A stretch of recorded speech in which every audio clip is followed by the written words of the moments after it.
Hello friends, Johnny sir के YouTube channel पर आपका बहुत बहुत स्वागत है। हम लक्ष्मण बूटी पार्ट 2 लेकर के आपके पास पुनः हाजिर हैं। और इससे पहले हमने लक्ष्मण बूटी पार्ट 2 जो है वो पार्ट 1 वो बना दिया है और यूट्यूब पर अपलोड भी कर दिया है। आशा करता हूँ कि आप लोगों में से बहुत ने उनको उस वीडियो को देख भी लिया होगा। ठीक है, तो आज हम आपके पास हाजिर हैं लक्ष्मण बूटी पार्ट 2 लेकर के। आज हम आपके पास हाजिर हैं लक्ष्मण बूटी पार्ट 2 लेकर के। ठीक है ना। तो लक्ष्मण बूटी पार्ट 2 में हम आपको जो है उसी मॉडल सेट का जो हमने आपको इससे पहले बताया है, उसी मॉडल सेट का 26 नंबर के सवाल से जो है आपको हल करके दिखाऊंगा। ठीक है ना। तो अगर आपको वीडियो अच्छा लगेगा तो आप क्या करेंगे, चैनल को वीडियो को लाइक कर देंगे और वीडियो को शेयर कर देंगे। हमारे चैनल पर यदि आप नए हैं तो चैनल को सब्सक्राइब कर देंगे। ठीक है। और अधिक से अधिक लोगों तक जो है इसको पहुंचाने का काम करेंगे। चैनल को सब्सक्राइब भी कर देंगे, चैनल को का जो है नोटिफिकेशन आइकॉन भी आप क्या करेंगे, ऑन कर देंगे। ठीक है। चलिए, आपको जो है हम 26 नंबर का सवाल आपके साथ साझा करते हैं, आपको हम हल करके दिखाते हैं। 26 नंबर का जो सवाल है आपका, वो आपका है 10 25 डिग्री है, फिर आपका 10 20 डिग्री है, फिर आपका 10 65 डिग्री है, फिर आपका 10 70 डिग्री है। ठीक है ना। इसको हल करके बताना है कि इसका मान क्या होगा। इसको हल करके करने के बाद इसका मान क्या होगा, 0 होगा या 1 होगा या 1/16 होगा या फिर 1/8 होगा। इसको जो है आपको हल करके बताना है। तो हल करने के दौरान आप क्या करेंगे फ्रेंड्स, आप जो है इसमें से चार त्रिकोणमितीय अनुपात है, तो इसमें से आप दो त्रिकोणमितीय अनुपात को क्या करेंगे, हल कर लेंगे। ठीक है। तो दो को आप हल कर लीजिए। ठीक है ना। तो ये आपका क्या हो जाएगा, 10 25 जो है इसको आप 10 90 - 65 लिख सकते हैं, है ना। और 10 20 जो है आपका, ये आप इसको हम आप जो है 10 90 - 70 लिख सकते हैं। और उसके बाद जो आपका 10 65 है आप उसको यों का यों छोड़ दीजिए, और उसके बाद 10 70 डिग्री को भी आप ऐसे ही छोड़ दीजिए। ठीक है ना। उसके बाद आप क्या करेंगे, 10 90 - थीटा जो होता है ना, 10 90 - थीटा जो होता है फ्रेंड्स, 10 90 - थीटा ये आपका जो है कॉट थीटा के बराबर होता है। तो सीधी सी बात जान लीजिए कि 10 90 - 65 जो है वो आपका कॉट 65 हो जाएगा, और 10 90 - 70 जो है ये आपका क्या हो जाएगा, कॉट 70 हो जाएगा। और ये आपका 10 65 इधर है और 10 70 इधर है। ठीक है, इसको आप लिख लीजिए। अब आप क्या करेंगे फ्रेंड्स, कॉट 65 और 10 65, देखिए आपका 10 थीटा इंटू कॉट थीटा बराबर क्या होता है, 1 होता है।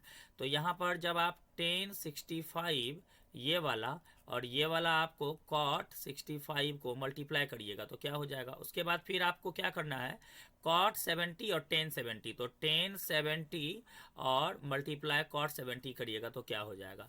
तो 10 थीटा इंटू कॉट थीटा बराबर 1 होता है, तो ये आपका 1 हो जाएगा, ये भी आपका क्या हो जाएगा, 1 हो जाएगा। तो ये 1 × 1 = 1 हो जाएगा। तो दोस्तों 26 नंबर का आंसर जो है आपका क्या हो जाएगा, बी नंबर का ऑप्शन हो जाएगा।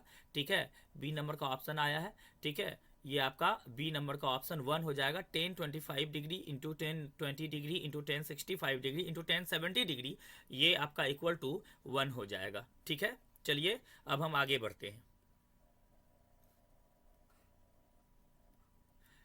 27 नंबर के सवाल पे चलते हैं। ठीक है, 27 नंबर के सवाल पे चलते हैं। ठीक, 27 नंबर का जो सवाल है फ्रेंड्स आपका, वो देखिए बहुत हार्ड सवाल नहीं है। ये कह रहा है कि ये कह रहा है कि एक त्रिभुज जो है वो ए बी सी है। ठीक है। और दूसरा त्रिभुज जो है वो आपका क्या है, पी क्यू आर है। ठीक है ना, पी क्यू आर है। ठीक है ना। तो अब ए बी सी और पी क्यू आर में क्या दिया हुआ है, इसका ए बी वाला भुजा ले लिया है ना, ए बी वाला, और इस त्रिभुज का क्या ले लिया है, पी क्यू वाला भुजा ले लिया है ना। अब इस त्रिभुज में आपका बी सी ले लिया गया है, बी सी, और इस त्रिभुज में आपका जो है, इस त्रिभुज में आपका आर पी ले लिया है। ठीक है ना। देख लेते हैं एक बार, A B B C, P Q R P, है ना। तो इस दोनों भुजा के बीच का जो कोण है आपका कोण बी है, और इस दोनों भुजा के बीच का कोण क्या है, कोण पी है। तो कोण बी और कोण पी ये दोनों क्या हो जाएगा, बराबर हो जाएगा। ऑप्शन नंबर डी आपका सही हो जाएगा। ठीक है, क्लियर हो रहा है। यदि आपको क्लियर हो रहा है तो आप क्या करेंगे, यदि आपको क्लियर हो रहा है तो आप वीडियो को लाइक करेंगे, तुरंत लाइक करेंगे। ठीक है ना, क्यों लाइक करेंगे, उससे हमारा उत्साह बढ़ेगा। ठीक है, अगली वीडियो आपको हम और अच्छे तरीके से बताने का और अधिक प्रयास करेंगे। ठीक है ना। अगर आपको वीडियो अच्छा लगता है, आप सब्सक्राइब शेयर करेंगे वीडियो को, तो क्या होगा, अधिक से अधिक लोगों को यह वीडियो पहुंच जाएगा। ठीक है, अधिक से अधिक विद्यार्थियों की तैयारी इस वीडियो से हो सकेगी। हमारे सवाल बताने के तरीका को आपने देख लिया है। इससे पहले अगर वीडियो आपने देखा होगा तो उसमें भी देखा होगा, और अभी मैं आपको सवाल बता रहा हूं तो आप इसमें भी देख रहे होंगे, है ना। तो यदि आपको वीडियो अच्छा लग रहा है तो आप इसको लाइक करने के बाद शेयर भी कर देंगे। यदि आप हमारे चैनल पर नए हैं तो हमारे चैनल को सब्सक्राइब भी कर देंगे। ठीक है, आपका मैथ कमज़ोर है, कोई मैटर नहीं है, आप हमारे पास आइए, हम आपके मैथ को कमज़ोर तो नहीं रहने देंगे, बहुत अच्छा कर देंगे। ठीक है ना, हमने बहुतों के मैथ को अच्छा किया है। निम्नलिखित में कौन अभाज्य संख्या है, ये आपका अगला सवाल है। ऑप्शन आपका एक है 10, दूसरा है 21, तीसरा है 11 और चौथा है 35, है ना।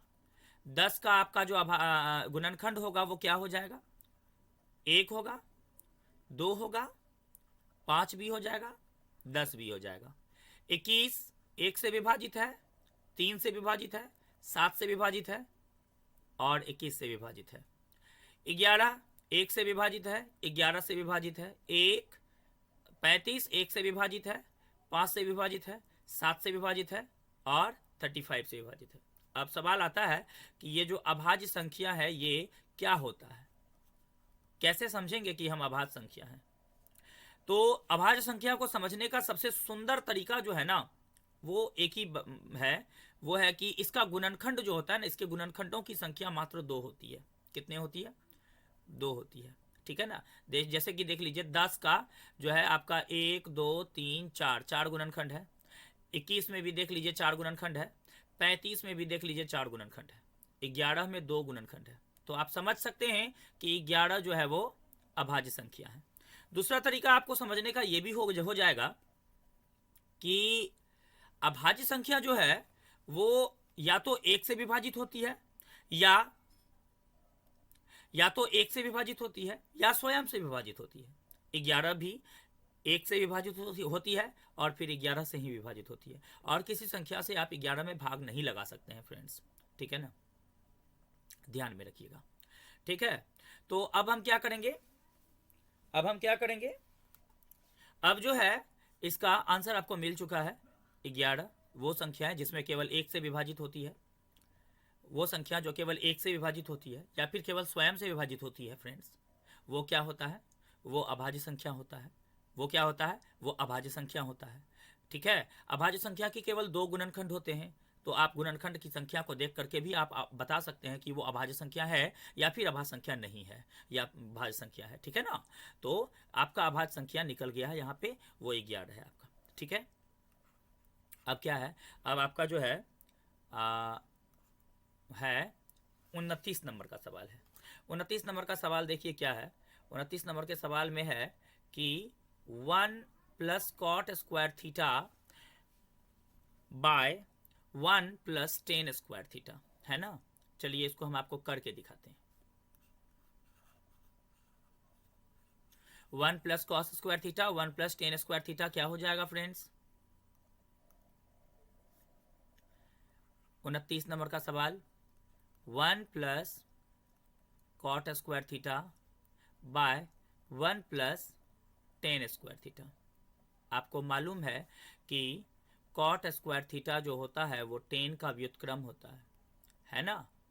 तो आप 1 प्लस कॉट के स्थान पर क्या लिख सकते हैं, 1 बाय टेन स्क्वायर थीटा लिख सकते हैं। बड़ा वाला बटे देंगे आप,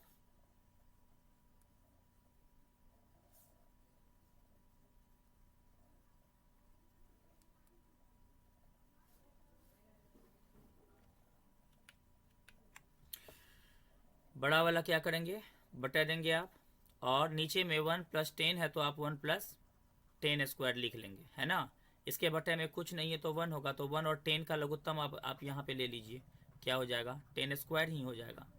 10 स्क्वायर में 1 से भाग दीजिएगा तो 10 स्क्वायर होगा, 10 स्क्वायर को 1 से गुना करिएगा 10 स्क्वायर होगा, प्लस 10 स्क्वायर में 10 स्क्वायर से भाग दीजिएगा 1 हो जाएगा। बड़ा वाला बटे था दे दीजिए, 1 + 10 स्क्वायर था दे दीजिए, ठीक है। ये जो आपका 1 + 10 स्क्वायर है, 10 स्क्वायर + 1 है, आप इसको 1 + 10 स्क्वायर लिख सकते हैं, उल्टा के लिख सकते हैं, क्रम विनिमय नियम का नियम उपयोग करके लिख सकते हैं, बाय 10 स्क्वायर थीटा।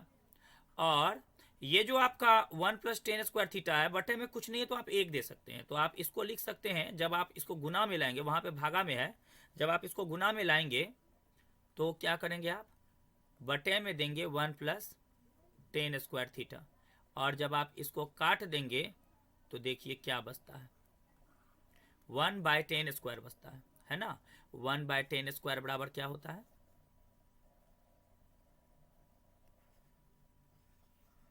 1/10 स्क्वायर बराबर क्या होता है, कॉट स्क्वायर थीटा होता है। तो इसका मतलब ये हुआ कि आपका डी नंबर का आंसर आया, है ना।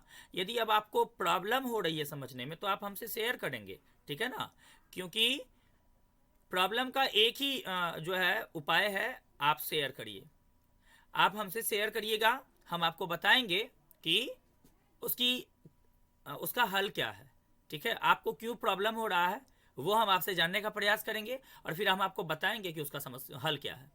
30 नंबर के सवाल पे चलिए, ज़्यादा टाइम नहीं लेंगे।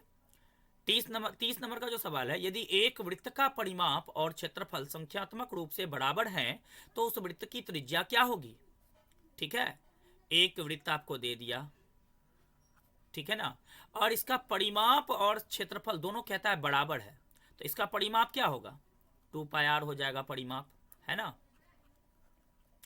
क्षेत्रफल क्या हो जाएगा, आपका क्षेत्रफल हो जाएगा πr² हो जाएगा। अब देखिए कह रहा है कि क्षेत्रफल और परिमाप संख्यात्मक रूप से क्या है, बराबर है।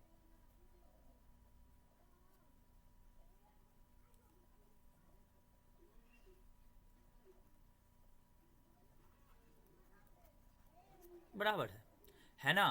अच्छा ठीक है, तो अब आपका क्या है, देखिए πr² है तो इसको r × r लिख सकते हैं ना, लिख सकते हैं ना, पाई × r लिख सकते हैं, और ये आपका 2πr है तो इसको r × r लिख सकते हैं। अब आप यहाँ से r बराबर निकालिएगा तो क्या हो जाएगा, 2πr × r बटे आपका पाई और r चले आएगा, r कैंसिल हो जाएगा, पाई कैंसिल हो जाएगा। यहाँ पे r² नहीं होगा फ्रेंड्स, माफ़ कीजिएगा, यहाँ पे 2πr ही केवल होगा, ठीक है ना। तो आपका जो है एक r ही केवल आएगा, ये आपका नहीं होगा। हम आपको इसको फिर से बता देते हैं, ठीक है, मिस हो गया, माइंड कभी कभी डाइवर्ट हो जाता है तो ऐसा हो जाता है फ्रेंड्स, माफ़ कीजिएगा।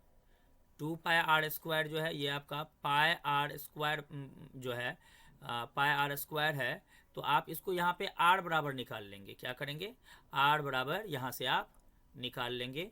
r बराबर क्या हो जाएगा, देख लीजिए r बराबर क्या हो जाएगा, r बराबर आपका हो जाएगा, यहाँ 2 r है ना, एक r यहाँ रख रहे हैं, एक r आपका उधर चले जाएगा, 2πr बटे पाई r आपका हो जाएगा, r कट जाएगा, पाई कट जाएगा, तो आपका r बराबर 2 बच जाएगा। तो आपका r जो है उस वृत्त की त्रिज्या क्या है, तो उस वृत्त की त्रिज्या फ्रेंड्स r बराबर 2 मात्रक हो जाएगा। यहाँ पे आपने r निकाला था, अगर यहाँ पे आपको कहता कि अब d बताइए, ठीक है, r बताने नहीं कहता d बताइए, तो आप क्या करते फ्रेंड्स, आप r को 2 से मल्टीप्लाई कर देते तो आपका d निकल जाता, तब आंसर आपका d नंबर का हो जाता। लेकिन ऐसा पूछ नहीं रहा है, ठीक है, यहाँ पे पूछ रहा है केवल कि r बराबर बताइए, तो r बराबर हमने आपको बता दिया है, ठीक है। कैसे बताया है देख लीजिए, अगर आपको स्क्रीनशॉट लेना है तो ले लीजिए, हम इसको मिटाने वाले हैं, ठीक है ना। आगे बढ़ते हैं।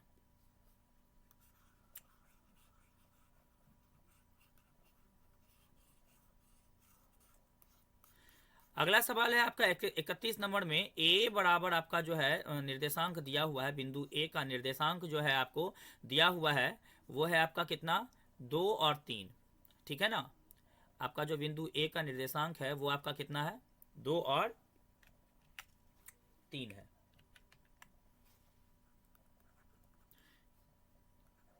ए का निर्देशांक कितना है, 2 3 है। चलिए आगे बढ़ें। इस बिंदु की दूरी ज्ञात करनी है आपको मूल बिंदु से। मूल बिंदु का निर्देशांक क्या होता है, मूल बिंदु का निर्देशांक क्या होता है आपको, 0 0 होता है, ठीक है ना।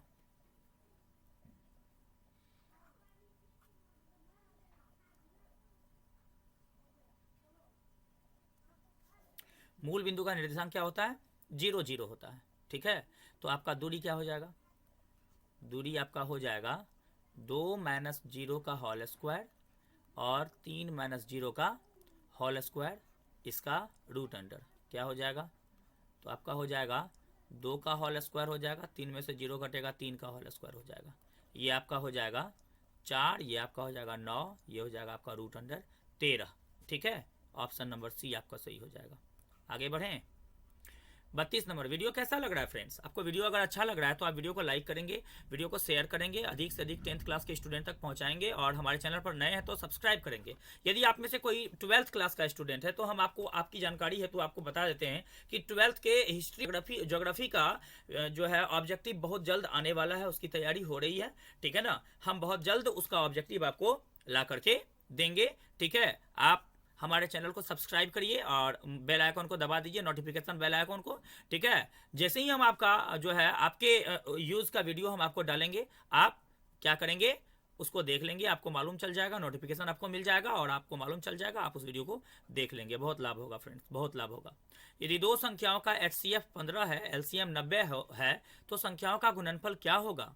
दो संख्याओं का जो है HCF और LCM आपको दिया हुआ है, दो संख्याओं का HCF और LCM जो है वो आपको दिया हुआ है, ठीक है। कितना दिया हुआ है, HCF आपका दिया हुआ है, HCF ऑफ AB दो संख्याओं का कितना दिया हुआ है, 15 दिया हुआ है, और LCM ऑफ AB कितना दिया हुआ है, AB कितना दिया हुआ है, 90 दिया हुआ है। कहता है तो संख्याओं का गुणनफल ज्ञात कीजिए। तो देखिए संख्याओं का गुणनफल जो होता है ना, वो उसके HCF और LCM का गुणनफल होता है। HCF 15 है, LCM 90 है, ठीक है। गुना करेंगे तो कितना हो जाएगा, 135 पर 1 0 अर्थात 1350। आपका ऑप्शन नंबर सी सही हो जाएगा।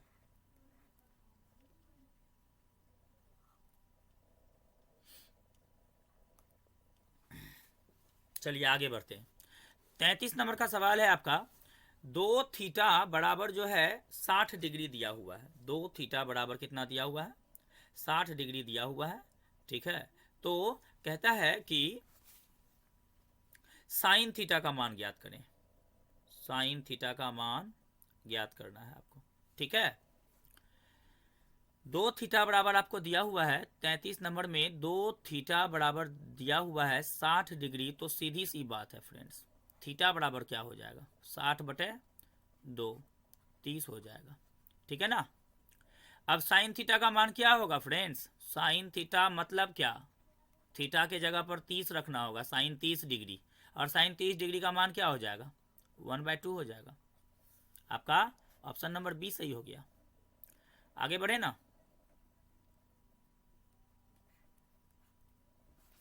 आकृति PA तथा PB दो स्पर्श रेखाएं इस प्रकार है कि PA बराबर 8 सेंटीमीटर है। PA तथा PB दो स्पर्श रेखाएं हैं, ये आपका PA है, देख लीजिए,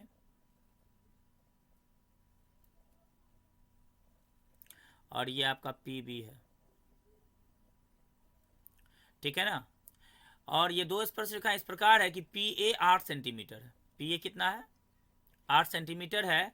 तो APB जो है ये आपका 60 डिग्री है ना। तो स्पर्श रेखा PB की लंबाई क्या होगी, PB की लंबाई ज्ञात करनी है। सिंपल बात है फ्रेंड्स, सिंपल बात ये है कि आपका जो वृत्त है, उस वृत्त पर यदि बाहरी बिंदु से स्पर्श रेखाएं खींचेंगे तो केवल 2 स्पर्श रेखा हम खींच सकते हैं। ठीक है। किसी वृत्त पर बाहरी बिंदु से अगर हम स्पर्श रेखा खींचेंगे तो केवल 2 रेखा हम खींच सकते हैं। एक बात आपका ये है, अब वे दोनों रेखाएं जो होती है ना लंबाई में बराबर होती है, तो जब ये 8 है ना तो ये भी 8 ही होगा, ध्यान में रखिए। बस इससे और ज्यादा इसमें कुछ नहीं है, ठीक है। जब ये 8 है तो ये भी 8 होगा, बस इतना ही समझना है आपको। थैंक यू, आगे बढ़ते हैं।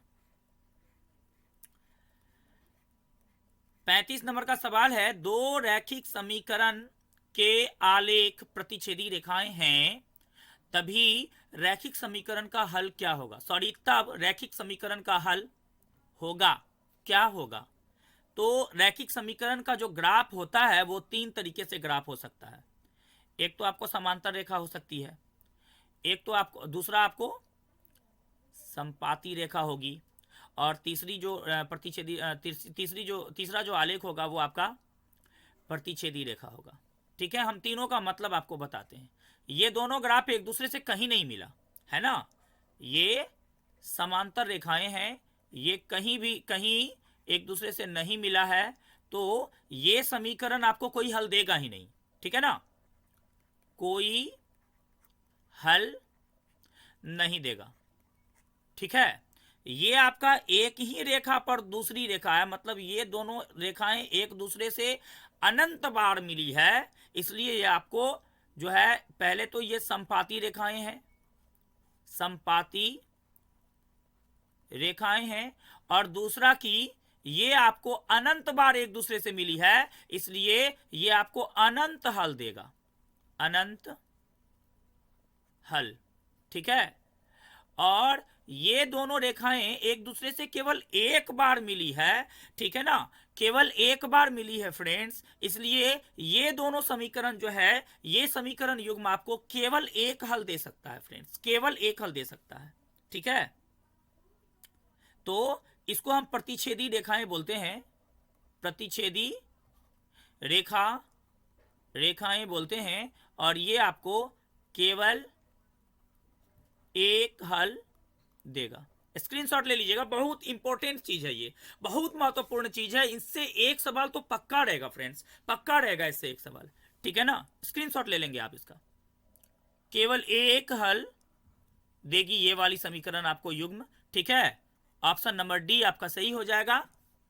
दो रैखिक समीकरण के आलेख प्रतिच्छेदी रेखाएं हो तब रैखिक समीकरण का हल केवल एक हल होगा। ठीक है, 36 नंबर,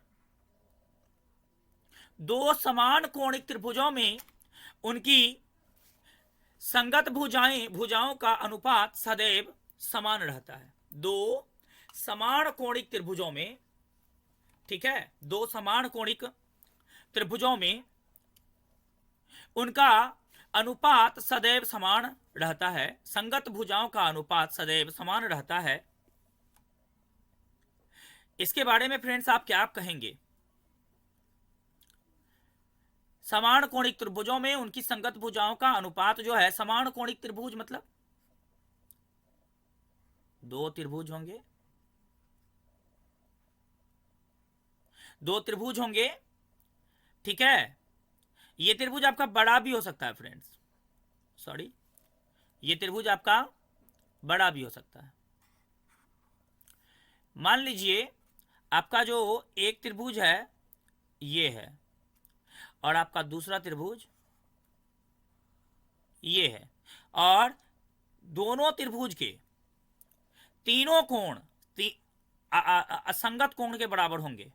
ये कोण इस कोण के बराबर, ये कोण इस कोण के बराबर, ये कोण इस कोण के बराबर होंगे यदि, तो इनकी जो भुजाएं होंगी वो भी एक दूसरे के समान अनुपात में होंगी। ठीक है ना, तो ये बात किसने कहा? आर्यभट्ट ने कहा, यूक्लिड ने कहा, थेल्स ने कहा, पाइथागोरस ने कहा, किसने कहा? ये बात थेल्स ने कहा कि दो समान कोणिक त्रिभुज में उनकी संगत भुजाओं का अनुपात जो है वो हमेशा समान रहता है। आगे बढ़ाते हैं, ठीक है, चक्रीय चतुर्भुज के सम्मुख कोणों का योग होता है। ये आपका क्या है? चक्रीय चक्र है, वृत्त है,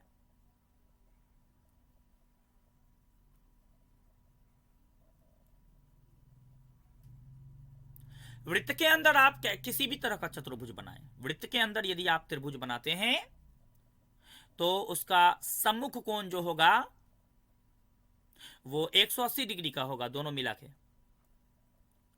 ये और ये कोण दोनों मिला के 180 डिग्री होगा, ये और ये कोण दोनों मिला के 180 डिग्री होगा। चतुर्भुज का चारों कोणों का योग 360 होता है, सबको मालूम है ना। तो चक्रीय चतुर्भुज के सम्मुख कोणों का योग होता है, कितना होता है? 180 होता है। बढ़े? वीडियो कैसा लग रहा है फ्रेंड्स? बताएं कमेंट में जाके। अगर अच्छा लग रहा है तो बताएंगे प्लीज, अच्छा लगता है आपका कमेंट, हमको उत्साहित करता है, इनकरेज करता है। आपका अच्छा कमेंट पढ़ने के बाद हमको जो है बहुत सुंदर फील होता है और हम अगला वीडियो के लिए और अच्छे से तैयार हो पाते हैं, और अच्छे से तैयार हो पाते हैं, है ना। दो गोले के आयतन जो है वो आपको कितना है?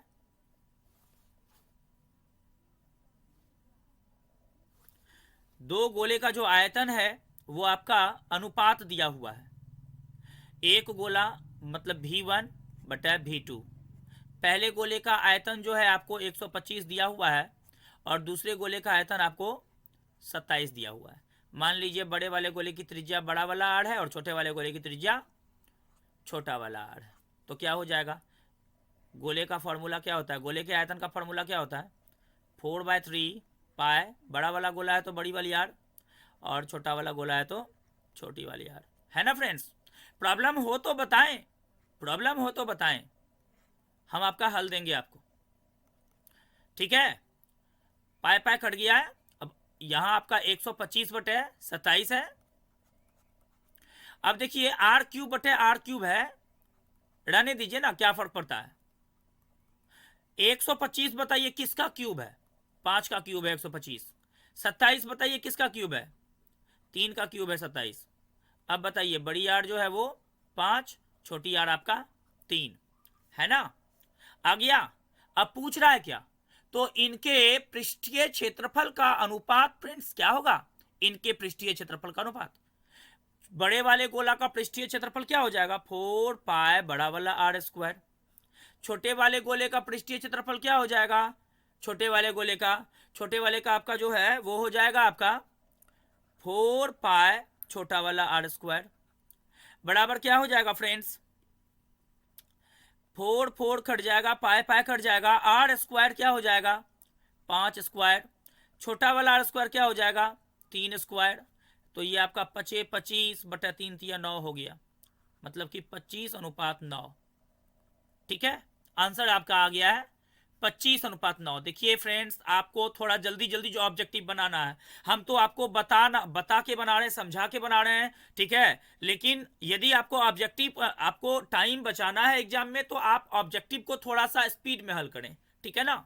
ऑब्जेक्टिव को स्पीड में हल करें, इतना सारा लिखने का जरूरी ऑब्जेक्टिव में आपको नहीं है। आप सीधा क्या करेंगे कि 125/27 लिखेंगे। 125/27 जो है आपका, आप यहां समझ जाएंगे कि 4/3 कट जाएगा, पाए पाए कट जाएगा, ठीक है। तो r/r केवल बचेगा। ये आपका जो है हो जाएगा 5 का क्यूब हो जाएगा, ये आपका 7 का क्यूब हो जाएगा, ठीक है। क्यूब हटा देना है, 5/3 आपका क्या हो जाएगा? बड़ी आर बटे छोटी आर हो जाएगा। बड़ी आर मतलब हो गया 5 हो गया, छोटी आर 3 हो गया। उसी हिसाब से अब जब पृष्ठीय क्षेत्रफल निकालना है तो 4 पाए बड़ा r² करेंगे, 4 पाए छोटा r², मने मन क्या करेंगे, ये सब लिख करके मने मन इसको काट लेंगे, ठीक है ना।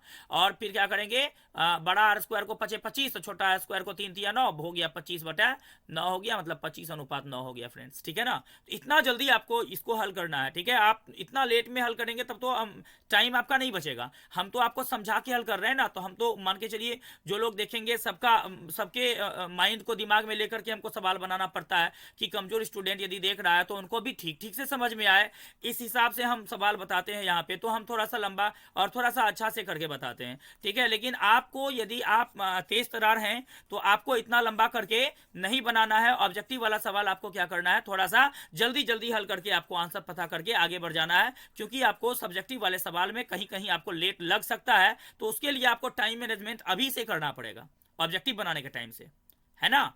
39 नंबर का सवाल पे चलें। यदि cos थीटा बराबर x है, cos थीटा जो है आपका वो x है, तो सेक थीटा बराबर क्या होगा, है ना प्रॉब्लम। देखते हैं इसमें क्या बात है। एक बात बताइए, आपको मालूम है cos cos cos cos theta है ना, हाँ कॉस थीटा है friends, cos theta, cos theta बराबर क्या है, बी बटे एच। आपको मालूम है कॉस थीटा बराबर बी बटे एच होता है, आधार बटे कर्ण होता है। ठीक है, हम आपको एक देहात वाला एक तो ट्रिक बताते हैं आपको, ठीक है ना, देहात वाला एक ट्रिक बताते हैं आपको। एल ए एल बटे के ए, लाल बटे कक्का, ठीक है ना, लाल बटे कक्का।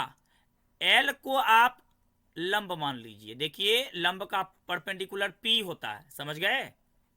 तो लेकिन यहाँ पे हम आपको देहाती भाषा में बता रहे हैं, ठेठ भाषा में बता रहे हैं। ए को आप आधार मान लीजिए और एल को तो आप लंब मान ही चुके हैं।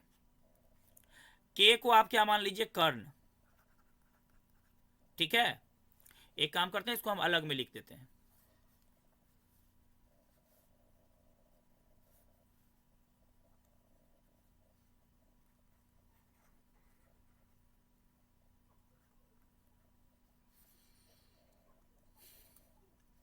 एल को आप क्या मानिए, लंब मान लीजिए। ए को क्या मानिए, आधार मान लीजिए। और के को क्या मानिए, कर्ण मान लीजिए। ठीक है, तो पहला वाला को आप साइन मान लीजिए, ठीक है, और दूसरा वाला को आप कॉस मान लीजिए, तीसरा वाला को आप टेन मान लीजिए। तो अब साइन बराबर क्या हो जाएगा, एल बटे के मतलब लंब बटे कर्ण, लंब बटे कर्ण। ठीक है, कॉस बराबर क्या हो जाएगा, कॉस थीटा बराबर ए बटे के मतलब आधार बटे कर्ण, और टेन थीटा बराबर क्या हो जाएगा, लंब बटे आधार। लंब बटे कर्ण क्या हो जाएगा आपका, लंब को पी बोलते हैं, कर्ण को एच बोलते हैं, आधार को बी, इसको एच, इसको पी, इसको बी, हो गया पी बटे एच, बी बटे एच, पी बटे बी आ गया ना।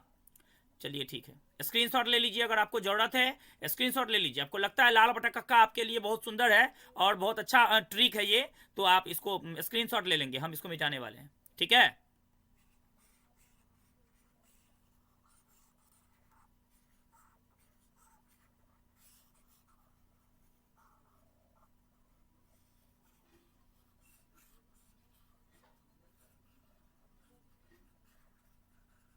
चलिए अब क्या करिएगा, कॉस थीटा बराबर निकाल लीजिए आप। कॉस थीटा बराबर क्या हो जाएगा, बी बटे एच हो जाएगा आपका। ठीक है, बी बटे एच हो जाएगा। बी इसका एक्स दिया हुआ है, इसको आप ऐसे लिखिए, कॉस थीटा बराबर आपको कितना दिया हुआ है, एक्स दिया हुआ है, बटे में कुछ नहीं तो एक लिख सकते हैं ना। कॉस थीटा का फॉर्मूला क्या होता है, बी बटे एच होता है।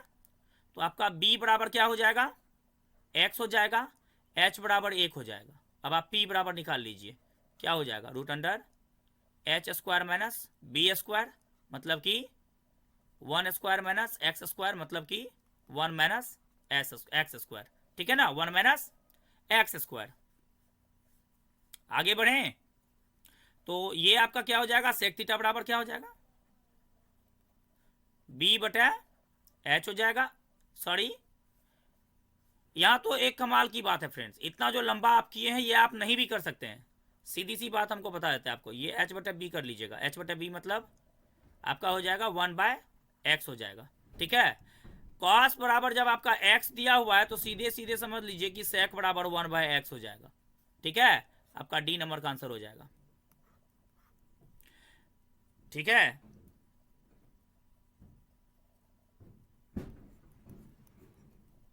आगे बढ़िए। 40 नंबर, यदि त्रिभुज ए बी सी के शीर्षों के निर्देशांक, पहले त्रिभुज ए बी सी बना लीजिए, ये आपका ए है, ये बी है, ये सी है, इसका जो है आपका 2 4 है निर्देशांक, इसका निर्देशांक 0 6 है और इसका निर्देशांक 4 माइनस 1 है। अच्छा ठीक है, इसका केंद्रक निकालना है, क्या निकालना है, केंद्रक का निर्देशांक क्या होगा। तो इसका तीनों के एक्स को जोड़ के 3 से भाग, 240/3, ठीक है, और 4, 6, 1, 4 + 6 ± 1/3, ये आपका 4×2 = 6/3 हो गया, और ये आपका 6×4 = 10, 10 में से 1 घटा 9/3 हो गया, ये आपका 2 हो गया, ये आपका 3 हो गया, है ना, 3 दूनी 6, 3 तिया 9, 2/3 हो गया, ठीक है, आपका आंसर बी हो जाएगा। 41 नंबर का सवाल है, एन पदों वाले एपी का योग इतना है, एसएन दिया हुआ है, उसका 6वां पद ज्ञात करना है। एन पद वाले, ठीक है, एन पद वाले एपी का योग, एसएन जो है ना आपको 41 नंबर में। वीडियो कैसा लग रहा है फ्रेंड्स, कमेंट बॉक्स में जाके हमको बताएंगे प्लीज। एसएन जो है वो आपका कितना है, एसएन वो आपका है n² + 2n+1, उसका 6वां पद ज्ञात करना है, 6वां पद, ठीक है, A6 ज्ञात करना है, मतलब कि A + 5D हो जाएगा, ठीक है, उसका 6वां पद ज्ञात करना है। तो इसमें पहले क्या करना है ना, A + 5D है तो A निकाल देना पड़ेगा इसका, ठीक है, और उसके बाद जो है आपका एसएन का फॉर्मूला पहले क्या होता है देख लेंगे हम।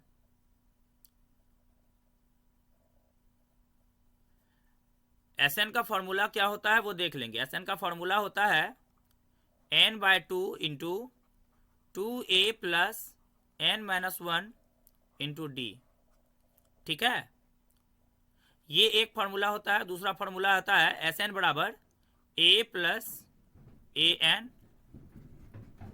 n/2, ठीक है ना।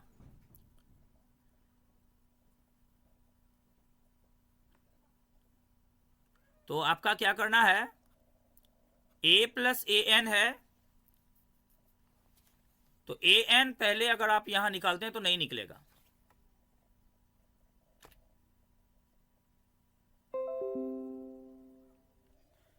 देखिए फ्रेंड्स ये सवाल जो है हमको गलत लग रहा है, ठीक है, कैसे गलत है हम आपको बताते हैं।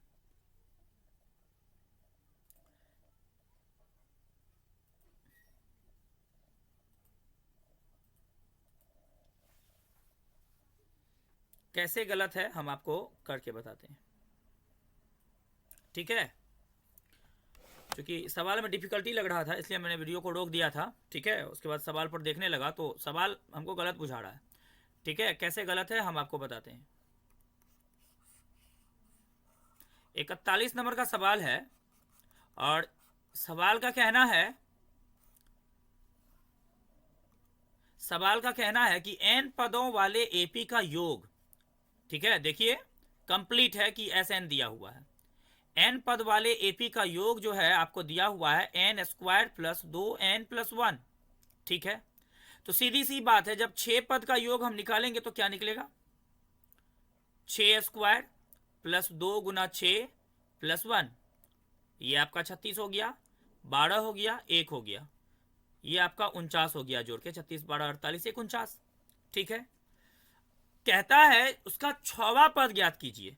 6वां पद का मतलब फ्रेंड्स होता है A6, और A6 यदि निकालना हो Sn की सहायता से तो हम क्या करेंगे, S6 बराबर निकालेंगे, फिर उसके बाद S5 निकालेंगे, ये 5 का square + 2 × 5 + 1, that is 25 + 10 + 1, and this is 25, 10, 36, okay. अब यदि हमको A6 निकालना है तो हम क्या करेंगे, S6 में से S5 घटा लेंगे, मतलब 6 पद का योग में से 5 पद का योग यदि हम घटा लेते हैं तो 49 - 36 हो जाता है, कहने का मतलब आपका 11 हो जाता है, और 11 ऑप्शन में कहीं नहीं है, ठीक है। तो मैं पूरे विश्वास के साथ कह सकता हूं कि ये सवाल में यहां पे जो है 6वां पद बोल रहा है, तो या तो 6 पद का योग ज्ञात करें ऐसा बोलना था, तो उसका 6 पद का योग है ऐसा बोलना चाहिए था। और यदि अगर 6वां पद कह रहा है तो ऑप्शन में कहीं 11 होना चाहिए था। ठीक है, मैंने इसका विश्लेषण कर दिया है। आप लोगों में से यदि स्टूडेंट के अलावा और कोई भी हो, इसका विश्लेषण आप अपने तरीके से कर रहे हो, तो आप हमको कमेंट बॉक्स में जा करके बता सकते हैं कि सर आपने गलत किया है, हम ऐसा इसको कर सकते हैं। ठीक है, मेरे हिसाब से यहाँ पे 6वां पद जो है यहाँ पे होना चाहिए 6 पदों का योग, 6 पदों का योग। ठीक है, तब आपका आंसर बी हो जाएगा। ठीक है ना, तो हम आगे चलते हैं। 42 नंबर का सवाल, दो समरूप त्रिभुज की भुजाएं इस अनुपात में है। ठीक है ना, दो समरूप त्रिभुज की भुजाएं जो है इस अनुपात में 3:5 में है, तो इन त्रिभुजों का क्षेत्रफल क्या होगा। तो ऐसा एक प्रमेय है फ्रेंड्स। ठीक है, दो त्रिभुज यदि समरूप हो तो उनका जो क्षेत्रफल होता है, क्षेत्रफल का स्क्वायर, क्षेत्रफल का area of A B C, मान के चलिए एक त्रिभुज आपका ए है, बी है, सी है, और एक त्रिभुज मान के चलिए आपका पी है, क्यू है, आर है। तो area of A B C बटे area of P Q R, ये क्या होता है।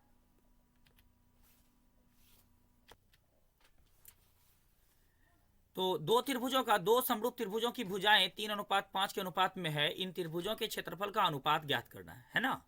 तो दो त्रिभुज की जो भुजाएं होती है फ्रेंड्स, वो क्या होती है हम आपको दिखाते हैं। दो त्रिभुजों की जो दो त्रिभुजों का जो क्षेत्रफल का अनुपात होता है वो उनकी भुजाओं के, उनकी ए बी बटा पी क्यू, उनकी भुजाओं के वर्ग के अनुपात के वर्ग के बराबर होता है ना।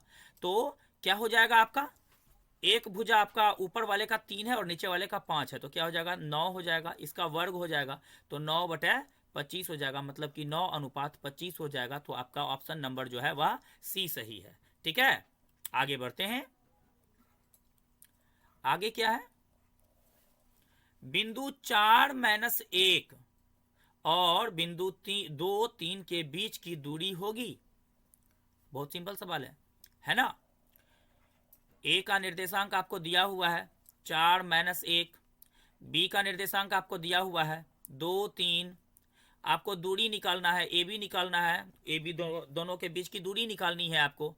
तो 4-2 का square x1 - x2 plus y1 - y2 का होल स्क्वायर, x1 - x2 का whole square plus y1 - y2 का होल स्क्वायर, उसके बाद रूट अंडर, यही इसका फॉर्मूला होता है। ठीक है ना फ्रेंड्स, तो -1 और -3 इसका होल स्क्वायर क्या हो जाएगा आपका, तो 4 में से 2 घटा 2 का होल स्क्वायर, -1 - 3 हो जाएगा -4 का होल स्क्वायर। ठीक है, रूट हो गया, ये आपका 4 हो गया और ये आपका 4 चौका 16 हो गया, 18 हो गया। 18 मतलब कि 3 तिया 9 दूनी 18 है ना, मतलब 3√2 इसका आपको हो गया, 3√2 इसका आंसर हो जाएगा। ठीक है, 3 तिया 9 दूनी 18, सॉरी 16×4 20 हो रहा है फ्रेंड्स, 16×4 20 हो रहा है, इसको काट देते हैं। 2 दूनी 4 पंचे 20, 2√5 हो रहा है फ्रेंड्स, 2√5 हो रहा है, ऑप्शन नंबर डी है ना।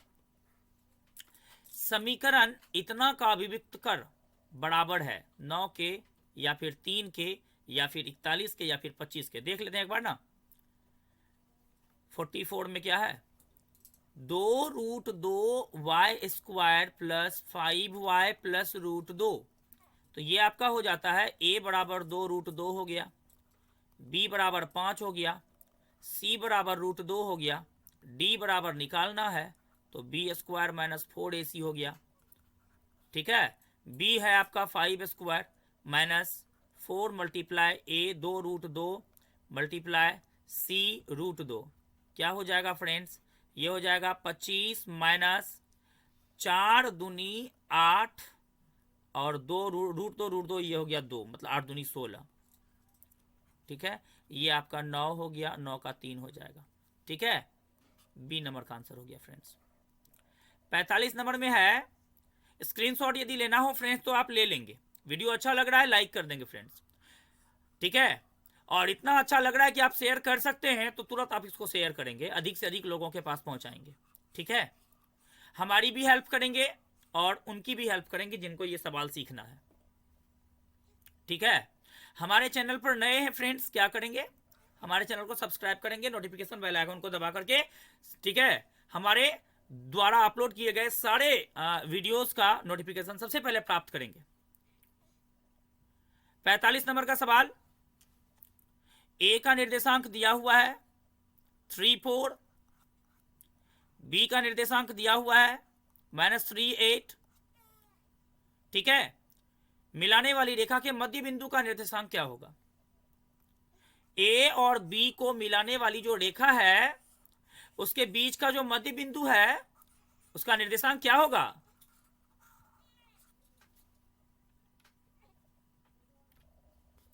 क्या करिए आप, बिंदु ए और बिंदु के बीच रेखा खींचिए, बिंदु ए और बिंदु के बी के बीच रेखा खींच लीजिए, और इसका जो मध्य बिंदु है इसका निर्देशांक आपको 3 4 है, इसका निर्देशांक आपको -3 8 है, इसके बीच का जो बिंदु होगा P होगा, इसका निर्देशांक क्या होगा? तो 3 + -3 x1 x2 बटे 2 और y1 y2 4 + 8 बटे 2। ठीक है, तो ये आपका क्या हो जाएगा, 0/2 हो जाएगा, और ये आपका 12/2 हो जाएगा, ये आपका हो जाएगा 0 और ये आपका हो जाएगा 6। 06 जो है आपका डी नंबर का ऑप्शन सही हो गया। 46 नंबर का सवाल है, एक मीनार का उन्नयन कोण उसके पाद से 21 मीटर की दूरी पर 30 डिग्री का हो। ठीक है, 46 नंबर सवाल, एक मीनार का उन्नयन कोण उसके पाद से, ये मानिए मीनार है और ये मानिए बिंदु है, और ये मीनार के पाद से 21 मीटर दूर पर है। ठीक है, एक मीनार का उन्नयन कोण उसके पाद बिंदु से पाद से 21 मीटर की दूरी पर 30 डिग्री का हो। ठीक है, मीनार है ये आपका, और ये मीनार ए बी का उन्नयन कोण मानिए P पर बनता है, जो कि A से 21 मीटर की दूरी पर है। तो इस बिंदु P के पास इस मीनार का जो है वो उन्नयन कोण भी दिया हुआ है 30 डिग्री। कहता है मीनार की ऊंचाई क्या होगी? ये आपका थीटा है, तो ये आपका लंब होगा, ये आपका आधार होगा। ठीक है, लंब बटे आधार जो है वो किसका रिलेशन होता है? टेन का रिलेशन होता है। मतलब हमको टेन 30 डिग्री बराबर लेना है। ठीक है, और इसका लंब आपका ए बी हो जाएगा, आधार आपका ए पी हो जाएगा। टेन 30 डिग्री का मान 1/√, हो जाएगा। ए बी के जगह ए बी हो जाएगा और ए पी के जगह पर 21 हो जाएगा। ए बी √3 बराबर आपका 21 हो जाएगा क्रॉस मल्टीप्लीकेशन करने के बाद, और ए बी बराबर आपका हो जाएगा 21/√3। हर परिमयकरण कर दीजिए, 21√3/3 हो जाएगा, 3 सतह 21 हो जाएगा। ये आपका 7√3 मीटर हो जाएगा। ऑप्शन नंबर सी सही हो जाएगा फ्रेंड्स।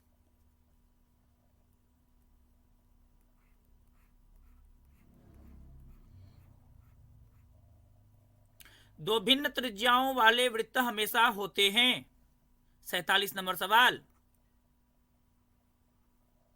एक वृत्त हुआ और एक बड़ी त्रिज्या वाली एक और वृत्त हम खींच देते हैं। दो भिन्न त्रिज्याओं वाले वृत्त हमेशा होते हैं। तो ये आपका मान लीजिए आर है और ये आपका मान लीजिए बड़ी आर है। ठीक है, तो जब दो यही छोटी आर वाली ही एक और वृत्त होती, मतलब ये 5 तो ये भी 5, इसकी त्रिज्या 5 cm, इसकी त्रिज्या भी 5 cm। अगर सेम त्रिज्या वाली 2 या 2 से अधिक 2000 वृत्त भी हो तो वे सारी वृत्त एक दूसरे के समरूप होती हैं। ध्यान में रखिएगा, दो या अधिक समान त्रिज्याओं वाले जितने भी वृत्त होंगे वो सारे वृत्त एक दूसरे के समरूप होंगे। लेकिन यदि त्रिज्याएं भिन्न भिन्न होंगी, मतलब एक त्रिभुज, एक वृत्त की त्रिज्या 3 है, किसी की 7 है, किसी की 10 है, किसी की 20 है। अगर इस तरह से होंगी तो वे सारे वृत्त एक दूसरे के सर्वांगसम होंगे। क्या होंगे? सॉरी, वे सारे एक दूसरे के समरूप होंगे। अगर एक वृत्त की त्रिज्या, दूसरे वृत्त की त्रिज्या, तीसरे वृत्त की त्रिज्या, सबकी त्रिज्या यदि मान के चलिए सेम है तो वो समरूप सर्वांगसम हो जाएगा। ठीक है। और यदि एक वृत्त की त्रिज्या दूसरे की, तीसरे की, इस तरह की यदि वृत्त है मान के चलिए, तो इसकी त्रिज्या कुछ है, इसकी त्रिज्या कुछ और है, इसकी त्रिज्या कुछ और है। ठीक है। तो ऐसा वाला जो होता है ना, ये एक दूसरे के समरूप होते हैं, सर्वांगसम नहीं होते हैं।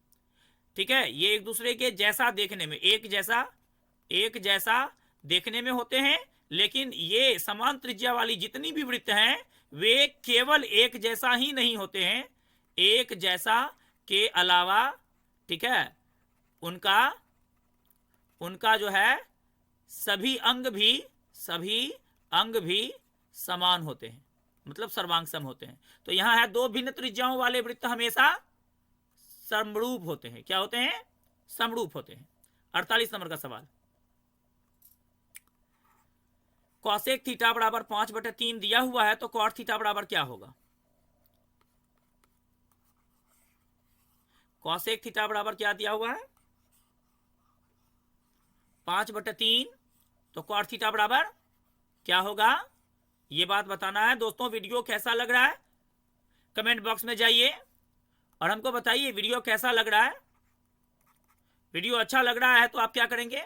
वीडियो को लाइक करेंगे, शेयर करेंगे, चैनल पर नए हैं तो सब्सक्राइब करेंगे। ठीक है। 12th वालों ध्यान से सुन लीजिए, आपके लिए ज्योग्राफी और फिजिक्स का, ज्योग्राफी और हिस्ट्री का ऑब्जेक्टिव आ रहा है और बहुत जल्द आ रहा है। ठीक है। यदि आप इस वीडियो को देख रहे हैं 12th वालों, आर्ट्स वालों, तो आप भी हमारे वीडियो चैनल को सब्सक्राइब कर लीजिए, क्योंकि आपके लिए भी हम संजीवनी बूटी नाम से ये जो वीडियो बन रहा है ये आपका लक्ष्मण बूटी बन रहा है। ठीक है। लक्ष्मण बूटी पार्ट 2 अभी शूटिंग हो रही है और 12th वालों आपके लिए संजीवनी बूटी आ रही है। ठीक है। संजीवनी बूटी का पार्ट 1 बहुत जल्द आएगा, हिस्ट्री का पहला वाला चैप्टर। ठीक है ना, ऑब्जेक्टिव वाला। तो आप हमारे चैनल पर हैं, नए हैं और आप देख रहे हैं 12th वालों, तो आप भी सब्सक्राइब कर लीजिए।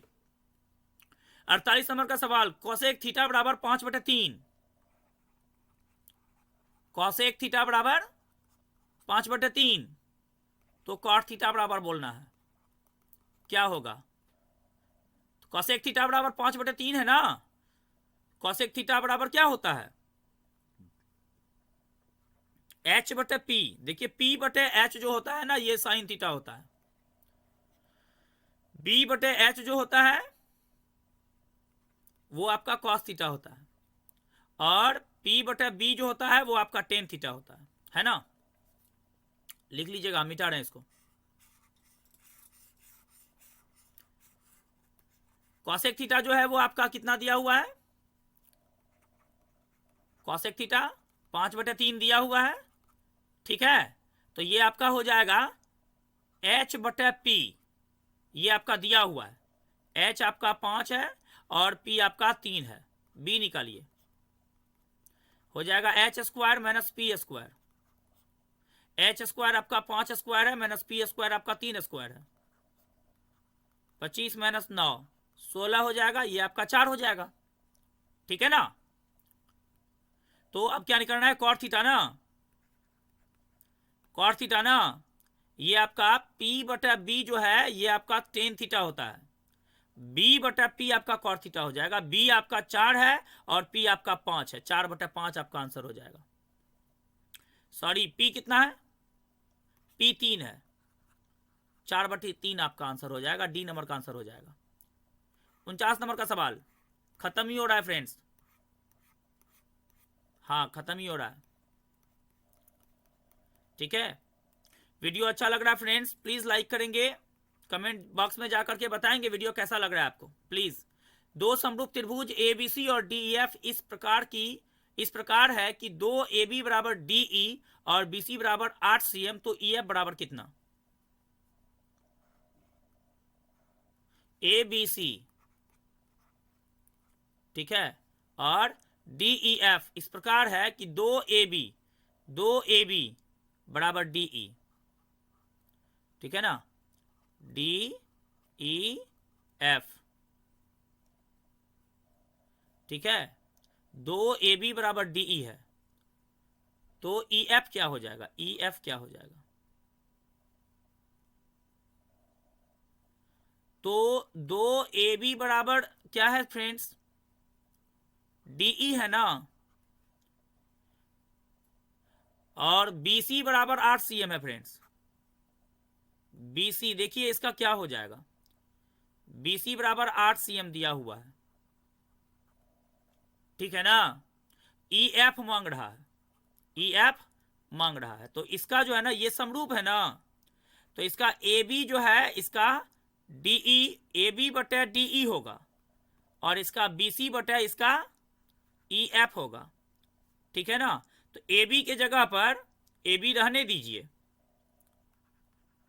और DE के जगह पर आप 2AB दे दीजिए, बराबर BC के जगह पर आप 8 दे दीजिए, 8 दिया है तो, और EF के जगह पर EF दे दीजिए, तो आपका देखिए यहाँ AB कट जाएगा, 1/2 बराबर 8/, EF हो गया, तो EF बराबर हो जाएगा 8 गुना 2 मतलब कि 16, ठीक है। आपका ऑप्शन नंबर ए सही हो जाएगा। अच्छे से देखिएगा सवाल को, अगर समझ में नहीं आया तो थोड़ा बैक कर लीजिए, 10-20 सेकेंड 30 सेकेंड जो है बैक कर लीजिए, और उसको फिर से देखिए हमने क्या क्या किया है, ठीक है, समझ में आ जाएगा। बहुत अच्छा किया हुआ है, आसान किया हुआ है, समझ में आ जाएगा। यदि त्रिज्या आर वाले वृत्त के उस त्रिज्यखंड का क्षेत्रफल जिसका कोण P डिग्री है, त्रिज्या आर वाले वृत्तखंड के उस त्रिज्यखंड का क्षेत्रफल जिसका कोण P डिग्री है, मतलब थीटा बराबर P डिग्री है, ठीक है, और त्रिज्या जो है वो आपका r है, उस त्रिज्यखंड का क्षेत्रफल ज्ञात करना है। त्रिज्यखंड का क्षेत्रफल क्या होता है, थीटा बटा 360 पाई r स्क्वायर, तो थीटा ये आपका P डिग्री है, बटा 360 पाई r स्क्वायर को r स्क्वायर रहने दीजिए, ठीक है ना, तो P बटा 360 पाई r स्क्वायर उसका क्षेत्रफल हो जाएगा। तो P बटा 360 किसी में नहीं है, यहां है, P बटा 360 यहाँ पे है, लेकिन यहाँ पे 2 पाई r है, तो जब 2 से 2 को काट देंगे तो 180 बचेगा, तो नहीं हुआ, ये भी नहीं हुआ, ठीक है ना।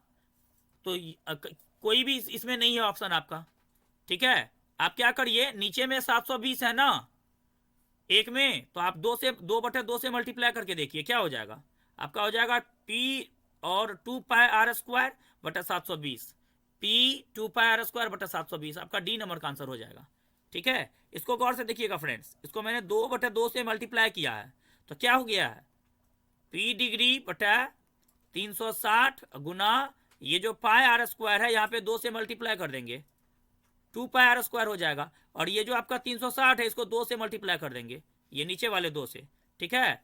तो ये आपका हो जाएगा P डिग्री बटा 720 गुना 2 पाई r स्क्वायर, मतलब कि आपका बी नंबर का ऑप्शन सही हो जाएगा, ठीक है फ्रेंड्स। अंतिम सवाल भी हो गया। लक्ष्मण बूटी के पार्ट 3 में हम जल्द ही आपसे मिलेंगे, ठीक है। उसमें मैथ का एक नया मॉडल सेट आपके पास होगा, ठीक है। उसमें भी हम आपको 1 से 25 तक का सवाल ही बताएंगे, ठीक है, और 26 से 26 से 50 तक का जो सवाल होगा वो आपका जो है क्या बोलते हैं लक्ष्मण बूटी पार्ट 4 में होगा, ठीक है।